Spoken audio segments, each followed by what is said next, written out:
Sayan ratri nyuwun berkah Gusti Gusti mampir nyuwun berkah Gusti. Shalom, Bapak Ibu, saudaraku yang terkasih di dalam Tuhan Yesus. Jumpa dengan saya dalam Cahaya Kasih hari ini. Dan kiranya anugerah dan damai sejahtera dari Bapa kita dan Tuhan Yesus Kristus menyertai kita semua. Amin. Bapak Ibu, saudaraku yang terkasih, kali ini kita akan merenungkan firman Tuhan dalam program Cahaya Kasih GKJ Prambanan. Dan sebelumnya mari kita berdoa. Bapa kami yang di surga, Bapa yang maha kasih, Bapa yang boleh kami sapa dan kami kenal di dalam nama Tuhan Yesus. Kali ini Tuhan kami bersyukur, terima kasih Tuhan untuk berkat penyertaan-Mu di dalam hidup kami. Saat ini Tuhan kami akan merenungkan firman-Mu, belajar akan firman-Mu. Tuhan berkati kami, urapi hati kami masing-masing, siapkan hati kami, dan kami boleh merenungkan dan mendengarkan firman-Mu dengan hikmat. Kebijaksanaan-Mu, hikmat-Mu Tuhan kami mohon, sehingga kami boleh dengan setia untuk dapat belajar akan firman-Mu. Di dalam nama-Mu Tuhan Yesus, kami berdoa dan bersyukur. Amin. Bapak, Ibu, dan saudaraku yang terkasih di dalam Tuhan Yesus, kali ini kita akan merenungkan firman Tuhan yang akan saya ambilkan dari Amsal 3 ayatnya yang pertama sampai ayat yang ke-10. Amsal 3 ayat yang pertama sampai 10 yang demikian firman Tuhan. Hai anakku, janganlah engkau melupakan ajaranku, dan biarlah hatimu memelihara perintahku. Karena panjang umur dan lanjut usia, serta sejahtera akan ditambahkannya kepadamu. Janganlah kiranya kasih dan setia meninggalkan engkau. Kalungkanlah itu pada lehermu, tuliskanlah itu pada loh hatimu. Maka engkau akan mendapat kasih dan penghargaan dalam pandangan Allah serta manusia. Percayalah kepada Tuhan dengan segenap hatimu, dan janganlah bersandar kepada pengertianmu sendiri. Jangan engkau menganggap dirimu sendiri bijak. Takutlah akan Tuhan dan jauhilah kejahatan. Itulah yang akan menyembuhkan tubuhmu dan menyegarkan tulang-tulangmu. Muliakanlah Tuhan dengan hartamu dan dengan hasil pertama dari segala penghasilanmu. Maka lumbung-lumbungmu akan diisi penuh sampai melimpah-limpah, dan bejana pemerahanmu akan meluap dengan air buah anggurnya. Demikian firman Tuhan. Berbahagialah setiap kita yang mendengarkan firman Tuhan, merenungkan, dan dapat melakukan di dalam kehidupannya sehari-hari. Haleluya. Saudaraku yang terkasih di dalam Tuhan Yesus, renungan kali ini akan saya beri judul Bagaimana Hidup Jadi Berkat. Bagaimana hidup jadi berkat. Saudaraku yang terkasih di dalam Tuhan Yesus, berkat selalu mengejar orang yang hidupnya jadi berkat.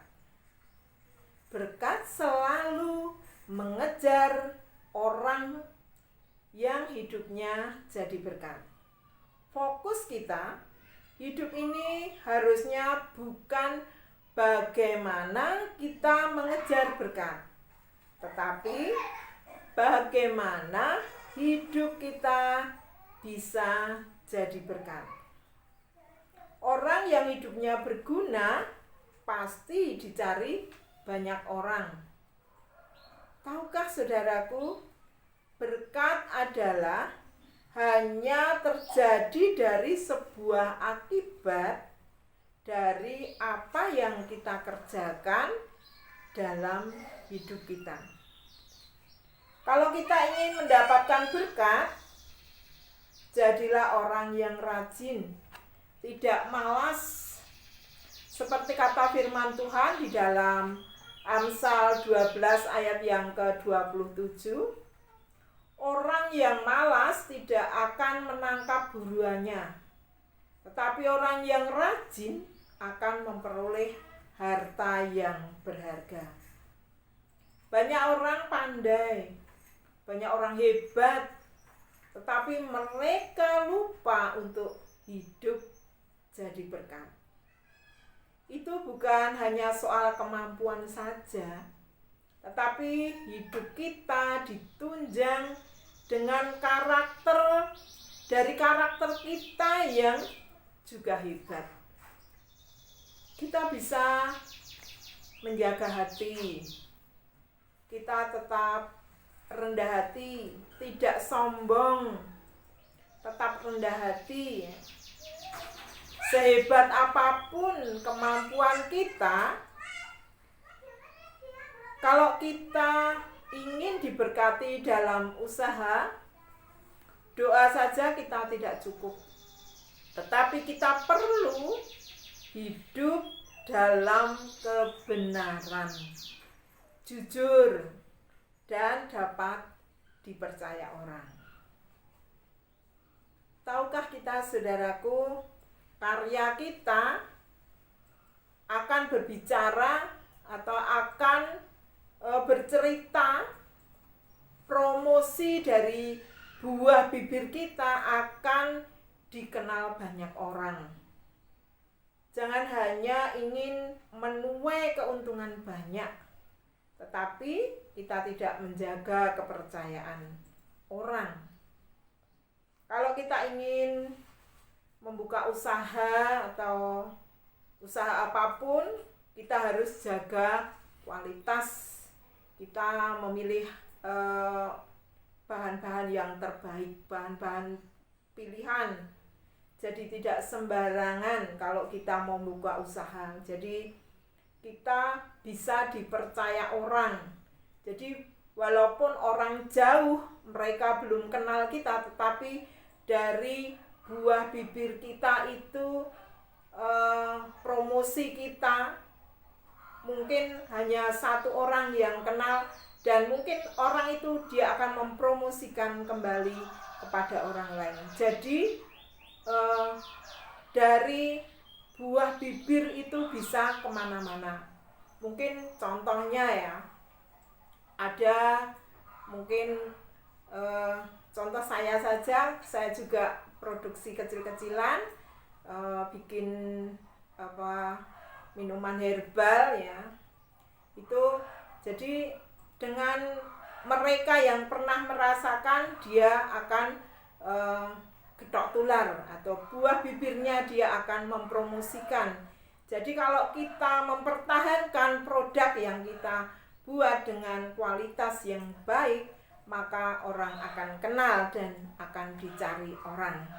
Saudaraku yang terkasih di dalam Tuhan Yesus, jadi kalau kita membuat yang terbaik, maka hidup kita akan dikejar berkat. Kita akan mendapatkan berkat yang tentunya Tuhan akan melipat gandakan berkat itu kepada kita. Saudaraku yang terkasih di dalam Tuhan Yesus, orang yang menabur banyak pasti akan menuai banyak. Itu di dalam Korintus 9 ayatnya yang ke-6. Ternyata kunci dikejar berkat atau akan mendapatkan berkat harus tidak berhenti menabur. Jadi kunci kita mendapatkan berkat, kita tidak berhenti menabur. Kalau kita ingin mendapatkan berkat, lumbung-lumbung kita akan diisi penuh, melimpah-limpah, maka kita harus memuliakan Tuhan dengan harta kita, dengan hasil pertama kita dari segala penghasilan kita. Mungkin kita punya honor atau mungkin yang pegawai gaji gitu ya. Mungkin yang pertama kita terima, kita ambil dulu untuk persembahan. Dari kita mengambil hasil dari hasil pertama kita ambil dulu dan kita dahulukan untuk Tuhan. Seberapapun penghasilan kita biasakan mengambil untuk Tuhan. Mungkin ada contoh kecil juga, setiap hari kalau saya akan menanak nasi, akan ngeliwat itu saya ambil beberapa genggam, saya sisihkan. Beras itu sebenarnya tidak seberapa, tetapi karena kalau kita setiap hari kita ambil, jadi nanti untuk kalau sudah terkumpul, ngelumpuk kayak gitu ya, jadi nanti kita bisa bagikan kepada orang yang membutuhkan. Seberapapun kecil apapun berkat atau sesuatu itu, kalau untuk mereka yang membutuhkan sangatlah berarti. Kadang orang banyak yang nggak mau menabur karena khawatir untuk dirinya sendiri saja tidak cukup. Jadi dia khawatir kadang untuk dirinya sendiri saja tidak cukup, kenapa aku harus memberi orang lain. Jadi itu tergantung niatan kita. Jadi kalau kita niat, kita memberi sekecil apapun kita yang akan kita berikan, itu berarti buat mereka. Firman Tuhan katakan di dalam Amsal 11 ayat yang ke-24, ada yang menyebar harta tetapi tambah kaya. Ada yang menghemat secara luar biasa, namun selalu berkekurangan. Siapa banyak memberi berkat, diberi kelimpahan. Hebat, luar biasa Tuhan ya. Siapa banyak memberi berkat, diberi kelimpahan. Amin.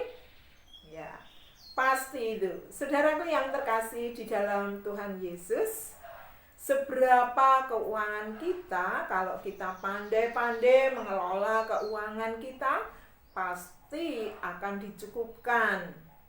Dan tetaplah ucap syukur. Syukuri apa yang ada, berkat Tuhan pasti akan dicurahkan pada kita. Sambil kita melakukan apa yang kita kerjakan, kita dengan rajin dan selalu ucap syukur, pasti kita akan berhasil. Jangan dengan paksaan. Kalau dengan paksaan nanti malah tidak enak gitu ya. Dalam Amsal 12 ayat 24 dikatakan, tangan orang rajin memegang kekuasaan, tetapi kemalasan mengakibatkan kerja paksa.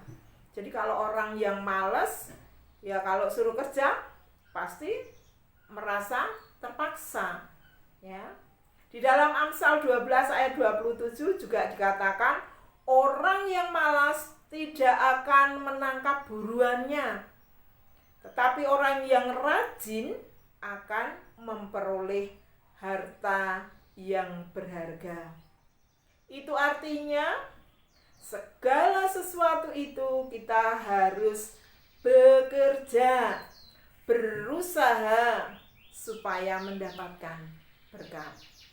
Saudaraku yang terkasih di dalam Tuhan Yesus, Mari di masa pandemi ini kita harus pandai-pandai kita mengatur juga keuangan kita, mengatur waktu kita, bagaimana kita harus bertindak supaya di masa pandemi ini tidak ngelokro, kita tetap rajin, tangan kita untuk bekerja dan tidak hanya digenggam, ya. Kalau orang malas tidak akan mendapat buruannya. Kalau orang dulu istilahnya orang Jawa ojo digegem tangane, ya, itu artinya kita tidak boleh malas, tetapi kita harus bekerja dengan rajin. Waktu yang lalu, waktu awal-awal pandemi, saya itu kan ya harus di rumah saja itu ya. Apa yang harus saya kerjakan? Nah, saya berpikir untuk tanam-tanam. Jadi waktu itu saya nanam sayuran, ada bayam, ada lombok, ada lencak dan ada kates. Nah, saat ini saya sudah menuai apa yang saya tabur, apa yang saya tanam itu. Jadi lombok juga sudah berbuah banyak, lencaknya itu juga sudah banyak, boleh buat berbagi juga pada orang yang membutuhkan. Dan mungkin ada kates itu juga sudah berbuah, ya. Jadi mari di masa pandemi ini kita tidak ngelokro, kita tetap bersyukur, kita tetap berusaha untuk bekerja dengan rajin, dan pasti Tuhan akan memberkati, dan berkat itu pasti akan kita dapatkan. Jadi kalau kuncinya orang yang akan mendapatkan berkat, kita tidak malas, kita tetap rajin, dan kita lakukan apa yang terbaik bagi keluarga, bagi sesama, dan mungkin bagi masyarakat di sekitar kita. Jadi kita sambil kita juga banyak saudara-saudara kita yang saat ini menderita sakit karena terpapar COVID-19. Di samping kita mendoakan supaya saudara-saudara kita ini tetap semangat dan lekas diberi kesembuhan, supaya pandemi ini segera berlalu dan Indonesia tetap diberkati Tuhan, supaya pandemi ini cepat berlalu. Kita doakan Indonesia, kita doakan saudara-saudara kita dan siapapun di masyarakat kita, jadilah berkat bagi banyak orang.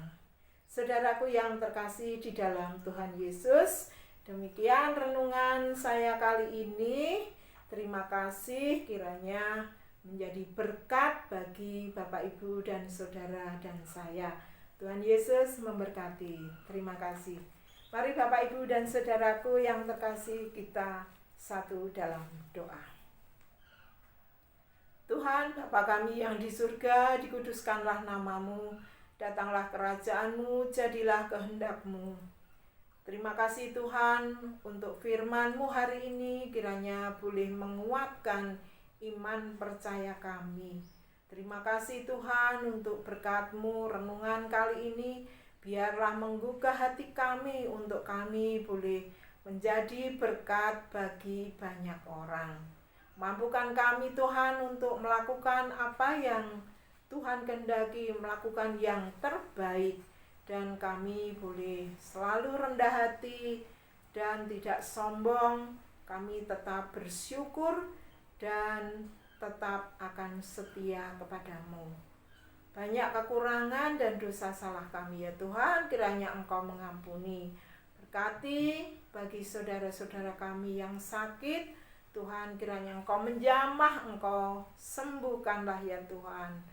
Engkau berikan penghiburan bagi saudara-saudara kami yang menderita kesusahan, dan berkati kami semua rezeki yang secukupnya hari ini.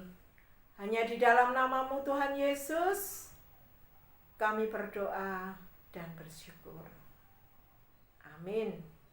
Terima kasih, Tuhan Yesus memberkati.